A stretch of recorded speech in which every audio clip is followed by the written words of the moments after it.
আমার ফার্মের এই যে এরা প্রেগনেন্ট, এরা 1 তারিখে বাচ্চা দিয়েছে। এই যে 5টা একদম পিগলেট, একদম সুপার ফিট, মাও ফিট।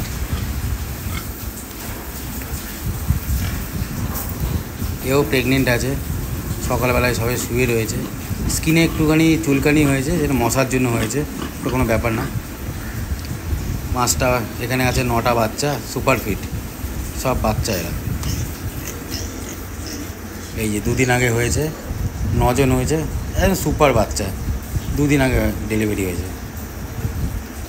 এও প্রেগনেন্ট, সবাই দেখো একবার। হ্যাঁ, এটা হচ্ছে সুপার ব্রিড, এটা হচ্ছে ঘুঙরু ব্রিড, সব বাচ্চা, এরা সব রেডি হচ্ছে। এইগুলো নতুন বাচ্চা, 35 পিস আছে এখানে, এরাও রেডি হচ্ছে। এই যে এইগুলো হচ্ছে মাদা, 3টে মাদা আছে, প্রেগনেন্ট এটা।